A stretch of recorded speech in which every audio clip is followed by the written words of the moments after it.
વૃક્ષની એક એક વસ્તુ એ આપણને કામ લાગે અને કાંઈ નહીં, અને એ વૃક્ષ એમને ઊભું હોય તો એની નીચે તમે બેહો તો એ વૃક્ષ મને તમને છાંયો આપવાનું કામ કરે છે સાહેબ. અને માટે જ કવિ કાગ ગાય છે વૃક્ષોનો મહિમા. એજી ઝાડવા રે ફાડ નથી એના ખાતા રે, એ ઉપકારી એનો આત્મા રે જી. ઝાડવા પોતે રે એ પોતાના ફળ નથી ખાતા રે, ઉપકારી એનો આત્મા રે. એ ઝાડવા રે એ ફળ નથી એના ખાતા રે, ઉપકારી એનો આત્મા રે જી. ઝાડવા ફળ રે પોતાના નથી જોને ખાતા રે, ઉપકારી એનો આત્મા રે. સાહેબ, પ્રકૃતિના અમુક તત્વો એવા છે જે ઈશ્વરે મને ને તમને આપ્યા છે, અને કેવળ ને કેવળ એ પરોપકાર માટે જ જીવે છે. એને પોતાનો નિજ સ્વાર્થ આટલો પણ નથી. આ વૃક્ષો અને આ વૃક્ષો જેવા અન્ય પરોપકારી જે તત્વો છે એની પાસેથી મારે ને તમારે શીખવું પડે.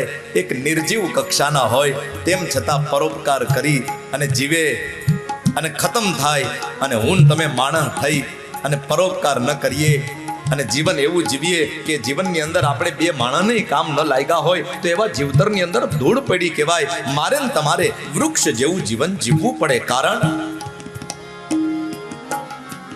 સરોવર તરોવર સંત જન ચોથાઈ બરસત में, हे सरोवर तरोवर संत जन चौथाई बरसत में, परमारथ के कारणे चारों दरिया दे, चारों दरिया એજગાવાલડી રે દૂધ નથી એના પીતી રે, ઉપકારી એનો આત્મા રે જી. કાવલડી દૂધ એના નથી પીતી રે, ઉપકારી એનો આત્મા રે. એ જે કાવલડી રે દૂધ નથી એના પીતી રે, ઉપકારી એનો એ આત્મા રે જી. કાવલડી દૂધ એના નથી જોને પીતી રે, ઉપકારી એનો આત્મા રે જી. આત્મા રે જી. આત્મા રે જી. હેજી ગાવલડી દૂધ એના નથી પીતી રે, ઉપકારી એનો આત્મા. ઈ સરોવર તરોવર સંત જન ઈ ચોથા બરસત में, પરમારથ કે કારણે ચારો દરિયા દે. મારે ને તમારે આ વૃક્ષો, આ પ્રકૃતિના અમુક તત્વો એની પાસેથી જીવન જીવતા શીખવું જોઈએ.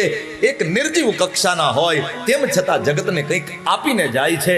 આપણે આપણી જાતને પૂછીએ, આપણે હો વરહ જીવીએ છીએ, આપણે દુનિયાને શું દઈને ગયા એ મારે ને તમારે આપણી જાતને પૂછવું પડે.